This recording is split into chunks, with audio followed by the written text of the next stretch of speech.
Hello champions, welcome to the channel of SBR EdTech। আজকে তোমাদের জন্য প্রথম ইংলিশ কবিতা আওয়ার ক্যাজুয়াল ট্রি, যেটা থার্ড সেমিস্টারে তোমাদের জন্য অত্যন্ত গুরুত্বপূর্ণ রয়েছে, সেটার নিয়ে এসেছি প্রাথমিক সব থেকে ইম্পর্টেন্ট যে 20টি MCQ রয়েছে। এবার আমার চ্যানেলে কিন্তু অনেক কাওয়ার ক্যাজুয়াল এর MCQ ভিডিওস অলরেডি দেওয়া আছে এবং অ্যানিমেটেড ভিডিওসও দেওয়া আছে, কিন্তু এই ক্লাসটি এত ইম্পর্টেন্ট কেন? কারণ আমরা রে অ্যান্ড মার্টিনের সেই ফেমাস কোশ্চেন ব্যাংক থেকে আমরা করছি আজকে সলভ। তো চলো সব থেকে ইম্পর্টেন্টগুলো আমরা সলভ করব।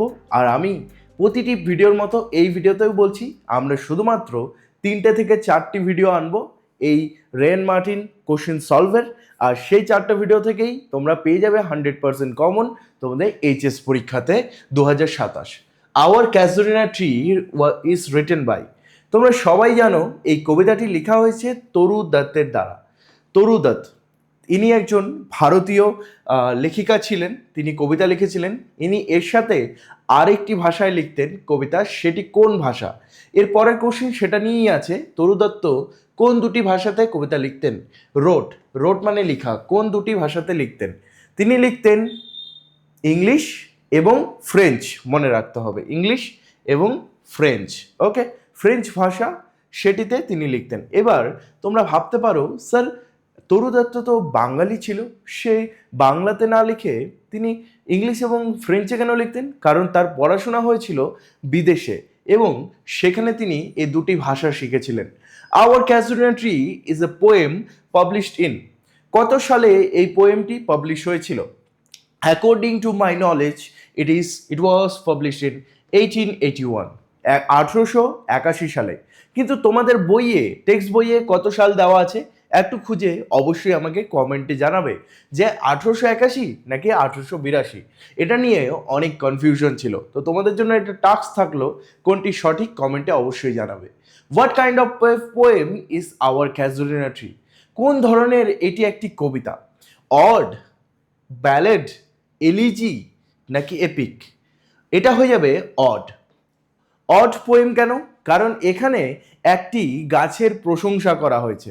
যখন দেখবে কোনো একটা বস্তু বা কোনো একটা মানুষকে নিয়ে প্রশংসিত অথবা তার বিবরণে কোনো একটা কবিতা লেখা হয়, সেটা হচ্ছে অডের মধ্যে পড়ে। এবার বাকিগুলো কি, এটার জন্য একটা ভিডিও আমি তোমাদের জন্য নিয়ে আসবো, টাইপস অফ পোয়েম, পোয়েমের যে ধরনগুলো হয় সেটা নিয়ে। অবশ্যই আনবো কিনা তোমরা কমেন্টে অবশ্যই জানাবে। ওকে, 5 নম্বরে আমরা চলে আসি। What is the form of the poem? এটা একটা লিরিক্যাল পোয়েম, ঠিক আছে, এটা একটা লিরিক্যাল পোয়েম। এটি নিয়েও একটি ভিডিও আমি খুব শীঘ্রই নিয়ে আসছি, যে লিরিক্যাল পোয়েম কি, তারপরে স্যাটায়ার পোয়েম কি, অ্যাপিক পোয়েম কি, এগুলো নিয়ে, ঠিক আছে। Who is the speaker in the poem? এই যে কবিতাটি রয়েছে এখানে কথককে, কে গল্পটা বলছে? এখানে কি একজন গার্ডেনার বলছে, মানে যে বাগানে দেখরেখ করে, বাগানের মালিক, সে কি বলছে? না। একটা কি পাখি বলছে এই গল্পটা? না। একটা পার্সন যে তার ছোটবেলার কথাগুলি মনে করছে, রেমিনিসিং মানে সে তার ছোটবেলার কথাকে মনে করছে, সে বলছে কি? ইয়েস, এখানে কবি নিজে তার ছোটবেলার কথাগুলি মনে করে এখানে কবিতাতে কথাগুলি বলছেন, তাই না? এখানে কোনো পথিকেও বলছেন না, ট্রাভেলার। তো ডি নাম্বারটা হবে না, সি নাম্বার পারফেক্ট অ্যান্সার। পৃথিবীর সবথেকে সেরা ব্যক্তি তথা স্টুডেন্টরা সেরা হয়ে উঠেছে কারণ তারা সঠিক সিদ্ধান্ত নিয়েছে।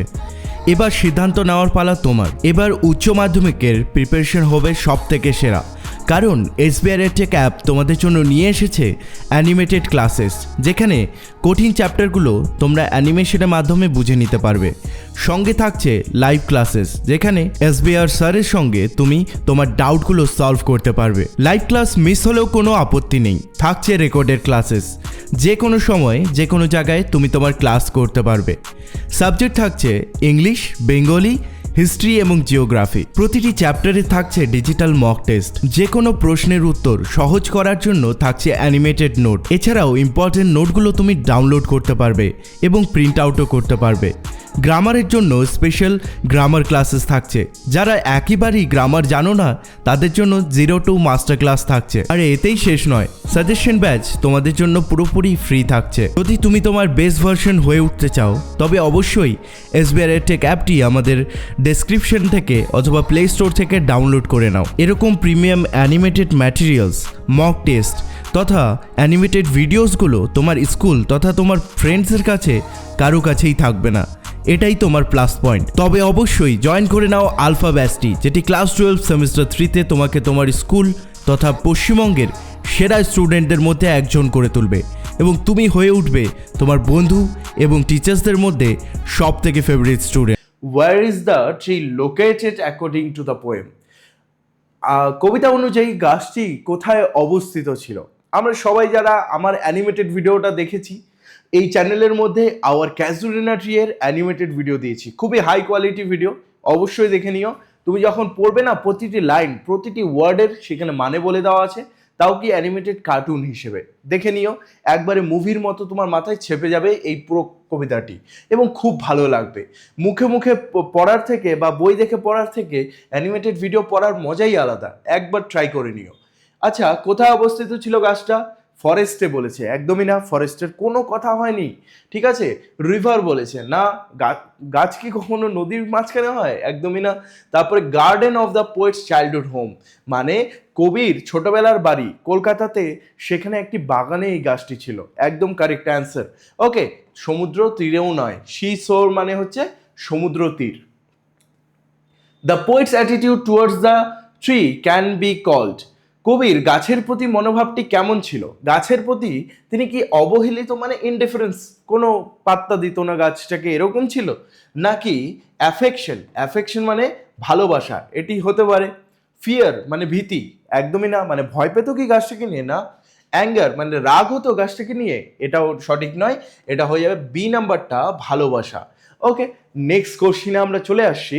What does the poem reveal about the poet's childhood? এই যে কবিতাটি কবির শৈশব সম্পর্কে বা ছোটবেলা সম্পর্কে কি বোঝায়, এই কবিতা দিয়ে কি জানতে পারি আমরা? এটা ছোটবেলাটা খুব পোভার্টি ছিল, মানে খুবই গরিবের ছিল এবং হার্ডশিপ, খুব মানে কঠিন পরিশ্রম, কঠিন পরিস্থিতি ছিল তার বাড়িতে, না এরকম বলা হয়নি। তিনি হোস্টেলে কাটিয়েছেন, একদমই বলা হয়নি। ছোটবেলাটা ছিল খুশি এবং স্বাধীন, হ্যাঁ এটা পারফেক্ট অ্যান্সার। কারণ তিনি বলেছেন ছোটবেলায় তিনি গাছটার আশেপাশে খেলতেন তার ভাই এবং বোনদের সাথে, এবং তখন তিনি খুবই খুশি ছিলেন এবং সেটাই ছিল তার হ্যাপি প্রাইম, তাই না? কবিতাতে বলা আছে হ্যাপি প্রাইম, তো এটা হয়ে যাবে। আবার লাস্টে বলেছে ছোটবেলা নাকি তিনি ফরেন কান্ট্রিতে কাটিয়েছিলেন, একদমই না, ছোটবেলা তিনি বাড়িতেই কাটিয়েছেন। তারপরে যখন তার ভাই বোন মারা গেল তারা চলে যান বাইরে। ওকে, 10 নম্বরে আসি। The huge Python here is, এখানে বিশাল অজগরটি বলতে কার কথা বলা হয়েছে? এখানে বিশাল অজগর বলতে সেই ক্রিপারের কথা বলা হয়েছে। ক্রিপার মানে হচ্ছে লতা পাতা, গাছের মধ্যে দেখো তোমরা লতাগুলো একদম জড়িয়ে জড়িয়ে ওঠে, সেই লতাটা কিভাবে জড়িয়ে জড়িয়ে ওঠে? একটা সাপের মতো, সেই সাপটা কি একটা অজগর সাপের মতো, তাই না? তো এখানে সেই লতা পাতাকে অজগর সাপের সঙ্গে তুলনা করা হয়েছে। এবং তোমরা নিশ্চয়ই এই যে আমার পড়ানো স্টাইলটি অনেক তোমার পছন্দ যদি হয়ে থাকে, বা তোমার যদি মনে হয় স্যার আমি আপনার কাছে আরও অনলাইন এডুকেশন নিতে চাই যাতে আমি এবার পরীক্ষাতে 90%-এর উপরে নাম্বার নিয়ে আসতে পারি, তবে অবশ্যই আমার আলফা ব্যাচটি জয়েন করতে পারো, যেখানে কিন্তু তুমি আমার সঙ্গে লাইভ ক্লাস করতে পারবে সপ্তাহে 4টি, 2টি বাংলা এবং 2টি ইংলিশ লাইভ ক্লাসেস। শুধুমাত্র 499 টাকা রয়েছে, কিন্তু তুমি যদি এই ভিডিওটি দেখে সেই ব্যাচটি নিতে যাচ্ছ, তোমার জন্য ডিসকাউন্টেড প্রাইস থাকবে শুধুমাত্র 399, পুরোপুরি একদম 100 টাকা ছাড় থাকবে। অলরেডি কিন্তু অনেক বেশি ডিসকাউন্টে চলছে আমাদের ব্যাচের মধ্যে। তোমাদের ব্যাচের সব থেকে ভালো টপার, ওয়েস্ট বেঙ্গলের 4th টপার, মানে পুরো ওয়েস্ট বেঙ্গলের মধ্যে 4র্থ হয়েছে মোহাম্মদ সেলিম, সেও কিন্তু আমাদের একটা স্টুডেন্ট এবং সে এই ক্লাসের মধ্যে কিন্তু লাইভ ক্লাস করছে। তার সাথে কি প্রতি সপ্তাহে দুটো দুটো করে 4টে লাইভ ক্লাস পাচ্ছ। লাইভ ক্লাস মিস করলে যখন খুশি রেকর্ডেড ক্লাস দেখো, অথবা রেকর্ডেড ক্লাস আরও আপলোড হতে থাকে, যেরকম এগুলো সেরকম আপলোড হতে থাকে, তুমি যখন ইচ্ছে দেখতে পারো। ইংরেজি এবং বাংলার কাহিনীগুলি কমিক বুক রূপে পড়তে পারবে। কমিক বুক যেমন পড়তে হয় সেরকম line by line comic book রূপে এভাবে তুমি পড়তে পারবে, টেক্সট বইকে আর ধরতে হবে না। এর সাথে হিস্ট্রি আর জিওগ্রাফি যদি তোমার হয়ে থাকে, অ্যানিমেটেড নোট পাবে। মানে হিস্ট্রিতে ধরে নাও আল বিরুনি যে ছিলেন, তিনি কিভাবে ভারতে এসেছিলেন, সেগুলো অ্যানিমেটেড ওয়েতে পড়তে পারবে একদম নোটের মাধ্যমে। মক টেস্ট দিতে পারবে তুমি বাংলা এবং ইংলিশে, যেটার মান্থলি কম্পিটিশনে হয়। যদি যেত সেই কম্পিটিশনে তোমার জন্য গিফট পাঠানো হবে একদম তোমার বাড়িতে। আর এর সঙ্গে তুমি যদি এই ব্যাচটি নিয়ে নাও, সাজেশন ব্যাচ, যেটার দাম প্রায় 199 থাকবে পরীক্ষার টাইমে, সেটা তোমার জন্য পুরোপুরি ফ্রি থাকবে। তবে অবশ্যই কিন্তু এখনই জয়েন করে নাও। অনেক বেশি স্টুডেন্ট, বলতে গেলে প্রায় 10,000-এর মতো স্টুডেন্ট আমার এই অ্যাপটি ডাউনলোড করেছে, এবং তাদের মধ্যে অনেকেই এই ব্যাচটির লাভ উঠিয়েছে। আর আমাদের কিন্তু ক্লাস 12 সেমিস্টার 4-এ একদম 100% কমন ছিল ইংলিশে, এবং 90% কমন ছিল বাংলাতে। আর আমার সঙ্গে যোগাযোগ করার জন্য এখানে হোয়াটসঅ্যাপ নাম্বার দেওয়া আছে, হোয়াটসঅ্যাপ নাম্বারে তুমি কল করতে পারো। আমি নিচে তোমাকে কিন্তু গাইড করে দেবো কীভাবে ব্যাচটি নিতে হবে। যদি অনলাইন পেমেন্ট না থাকে তবুও তুমি নিতে পারবে ব্যাচটি অন্য কারো মোবাইল দিয়ে বা দোকান থেকে পেমেন্ট করার পরে। চলো আমরা সেই আবার নিজের ইয়েতে চলে আসি, এমসিকিউগুলোতে, সেগুলোকে সলভ করি। এরপরে কি আছে, 11 নম্বরে আমরা চলে যাই। এখানে আছে, how does a creeper wind up the casuarina tree. লতাটি কি করে ক্যাজুলিনা গাছটিকে জড়িয়ে ধরে? Round round like a python making deep wounds up to its summit. মানে ঘিরে, গোল গোল ঘিরে ঘিরে এটাকে অজগর সাপের মতো উঠছে ওপরের দিকে, এবং একদম মাথা অবধি যাচ্ছে সেই ক্রিপারটি। ক্রিপার মানে লতাটি ক্যাজুলিনা গাছের, তাহলে গোল গোল করে ঘিরে এটা উঠছে। এটা পারফেক্ট, একদম কারেক্ট অ্যান্সার। ওকে, স্কোয়ারেলের মতো না, কাঠবিড়ালের মতো না, বা হারিকেন বলতে ঝড়ের মতো না, বা নান অফ দিসও না, মানে কোনোটাই না, এটা না। এ নাম্বারটা হয়ে যাবে পারফেক্ট অ্যান্সার। 12, কোন ফিগার অফ স্পিচ বোঝানো হয়েছে এই লাইনটি দিয়ে? ফিগার অফ স্পিচ যারা একদমই বোঝো না, যারা 11-এ থাকতে বুঝতে পারোনি, আমার একটা স্পেশাল ফিগার অফ স্পিচের একটা ভিডিও রয়েছে, যেটা কি আমি ডেসক্রিপশনে লিঙ্ক দিয়ে দেবো। সেখানে লেখা থাকবে ফিগার অফ স্পিচ এক্সপ্লেনেশন, সেটাতে ক্লিক করে ওই ভিডিওটা দেখে নিও। এক ভিডিওতে 5 মিনিট না 10 মিনিটের ভিডিওতে পুরোপুরি জল হয়ে যাবে জিনিসটা। আর বলে রাখি, এই ফিগার অফ স্পিচ কিন্তু তোমাদের উচ্চ মাধ্যমিকে প্রায় বলতে গেলে 3 থেকে 4 নাম্বার থাকবে, তাই অবশ্যই দেখে নিও, একদম ইজি জিনিস। লাইক কথাটা যেখানে থাকবে, লাইক যে লাইনের মধ্যে দেখবে দুটো জিনিস, একটা হচ্ছে লাইক, আরেকটা হচ্ছে অ্যাজ। এই দুটোরই বাংলা মানে হচ্ছে মতো। এই দুটোরই বাংলা মানে কি? মতো। সেটা হয়ে যায় সিমিলি। মনে থাকবে, লাইক এবং অ্যাজ, এই দুটো কথা যদি থাকে হয়ে যাবে সিমিলি। এরপরে 13 নম্বরে চলে আসি আমরা। The trunk of the tree is. Trunk বলতে কি বলতো? সেই কাণ্ডকে বোঝানো হচ্ছে, মাটি থেকে মোটা কাণ্ড উঠছে, সেই কাণ্ডটা কেমন ছিল? আমরা কবিতায় পড়েছি রাগেট। রাগেট মানে এবড়ো খেবড়ো। ওকে, এরপরে 14 নম্বরে চলে আসছি। গাছের গুঁড়িতে লতাটি কি তৈরি করে? সে গাছের গুঁড়িতে ডিপ স্কার্স তৈরি করে। ইয়েস, ডিপ হোলস, মানে পুরো বড় বড় গর্ত, একদমই না। স্ট্রেট লাইনস, সোজা সোজা লাইন তৈরি করে না। নো মার্ক, কোনো দাগই ছাড়ে না, না। ডিপ স্কার্স বলতে ক্ষত, মানে যেমন হাত কেটে যায় সেরকম গাছটিকে সেই লতাটি কেটে দিচ্ছে। ওকে, তাহলে এটা হয়ে গেল এ নাম্বারটি। 15, the casuarina tree's creeper climbs up to its very. আচ্ছা, ক্যাজুলিনা ট্রিতে সেই ক্রিপারটি, লতাটি, ক্রিপার মানে কি? লতাটি কতটা অবধি উপরে ওঠে? একদম সামিট অবধি। সামিট মানে মাথা অবধি একদম গাছের। আচ্ছা, সামিট আছে এখানে? ইয়েস, তাহলে এটা হয়ে যাবে পারফেক্ট অ্যান্সার। চলো, তোমরা যারা যারা এই ক্লাসটি এনজয় করছো অবশ্যই আমার চ্যানেলকে সাবস্ক্রাইব করে নাও, কারণ 3rd সেমিস্টার আর 4th সেমিস্টার পুরোপুরি আমি তোমার জন্য কিন্তু ফ্রিতে ভিডিওস নিয়ে আসতে থাকবো। আর প্রিমিয়াম তোমরা ভিডিওস পাবে, সাজেশনও পাবে, তাই সাবস্ক্রাইব করে নাও। বেঙ্গলি, ইংলিশ, হিস্ট্রি, জিওগ্রাফি, প্রতিটি সাবজেক্টের ভিডিও এই চ্যানেলের মধ্যে তোমরা পাবে। The poet imagines that the summit of the tree has reached. কবি তরু দত্ত এখানে কল্পনা করেছেন গাছের যে মাথাটি সেটি পৌঁছে গেছে কত অবধি? তারাদের অবধি, মানে তারাগুলো পর্যন্ত তার মাথাটি পৌঁছে গেছে গাছের। তাহলে তারাগুলির এখানে ইংলিশ হচ্ছে স্টার্স। সি নাম্বারটা হয়ে গেল পারফেক্ট অ্যান্সার। ওকে, তোমরা যারা যারা ভাবছো এই কোশ্চেন্সগুলো আদৌ আসবে তো, রেন মার্টিন যে বিখ্যাত কোশ্চেন ব্যাংক আছে সেগুলো পুরো পশ্চিমবঙ্গের সব থেকে ফেমাস স্কুলের টিচারগুলোর দ্বারা তৈরি হয় কোশ্চেনগুলো, আর সেই কোশ্চেনগুলোই কিন্তু পরীক্ষাতে রিপিট হয়। কেন বলছি? কারণ পরীক্ষাতে এই টিচাররাই কিন্তু সেই প্রশ্নগুলি পাঠায়, সেগুলো বাছাই করে পরীক্ষার কোশ্চেন পেপারে দেওয়া হয়। তুমি যে আমার এই ক্লাসগুলি করছো, আমি বললাম এটা হচ্ছে first part our Kaziranga tree এর, আর 3টি পার্ট আসবে। সেই 3টি পার্ট সাপোজ তুমি দেখে নিলে, পরীক্ষাতে গিয়ে দেখবে হুবহু একদম কমন এসে গেছে। ওকে, তাহলে অবশ্যই দেখে নিও। আর বাকি তোমার বাংলাতে ধর্মকবিতা, দিগ্বিজয়ের রূপকথা, তার সঙ্গে এগুলো অ্যানিমেটেড ভিডিও দিয়েছি, দেখে নিও। এরপরে কি, up to its very summit near the stars, what does this line indicate? মানে একদম মাথা অবধি, একদম তারাদের কাছাকাছি, এই লাইনটি দ্বারা কি বোঝানো হয়েছে? এই গাছটি কি একদম স্টারের মতো শাইন করে, চকচক করে স্টারের মতো? একদমই না। জলজল করে? না।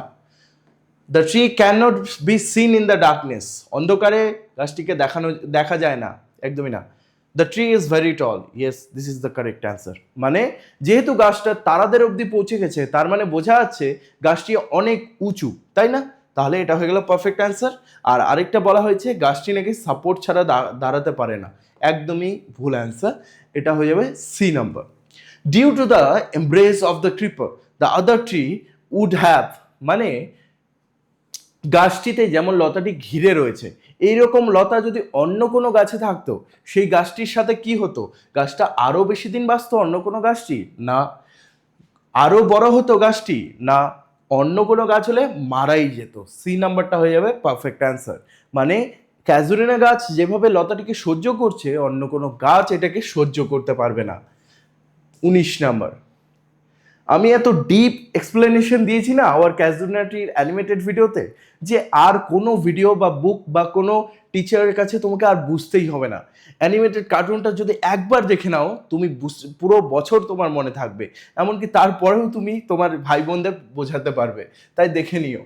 এখানে যে পুরো লাইনটি আছে, a creeper climbs in whose embraces bound no other tree could live, what does this line tells us about the casuarina tree? এই লাইনটি ক্যাজুরিনা গাছের সম্পর্কে আমাদের কি বলে?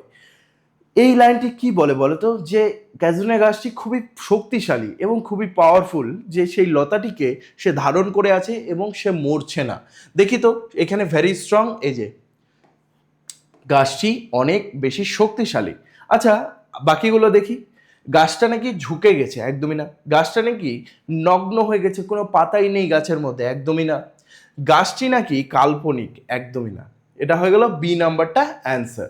লাস্ট কোশ্চিনে আজকের চলে এসেছি আমরা। How does the poet describe the trees appearance? গাছটার কি চেহারা বর্ণনা দিয়েছেন কবি? গাছটা অনেক বড় এবং অনেক বিশাল আকৃতির, অনেক লম্বা এবং বিশাল আকৃতির। ইয়েস, এটা হতে পারে। স্মল তো হবেই না, ওল্ড তো বলা হয়নি, মানে বৃদ্ধ গাছ বলা হয়নি, এবং ইয়ং আর ভাইব্রেন্ট এটা বলা হয়নি, ইয়ং কথাটা ইউজ করা হয়নি। ওকে, তার জন্য আমরা এই কথাটি কবিতার মধ্যে দেখেছি, টল অ্যান্ড ম্যাজেস্টিক, তাই এটা হয়ে যাবে পারফেক্ট কারেক্ট অ্যান্সার। তোমরা দ্য নাইট ট্রেনের দেউলির গল্পটা অ্যানিমেটেড ভিডিও দেখে নিও, আমার চ্যানেলের মধ্যে রয়েছে। দ্য বেট, বড় সেই গল্পটি অ্যান্টন চেকভের, সেটাও আমার অ্যানিমেটেড ভিডিও দেওয়া আছে। The Riders to the sea, সেই বড় নাটকটি যেটি অ্যানিমেশন, শুধুমাত্র আমার চ্যানেলের মধ্যেই পুরো লাইন বাই লাইন তুমি পেয়ে যাবে, দেখে নিও। আওয়ার ক্যাজুরিনা ট্রি এর ফার্স্ট পার্ট, প্রথম এমসিকিউ আমরা করে নিলাম, রেন মার্টিনের সলভ। আরও 3টি পার্ট আসতে চলেছে, অবশ্যই আমার সঙ্গে থেকেও, চ্যানেলকে সাবস্ক্রাইব করে নিও। পরীক্ষা অবধি, তোমাদের ভালো রেজাল্ট না ওঠানো অবধি আমি তোমার সঙ্গেই আছি। See you soon guys.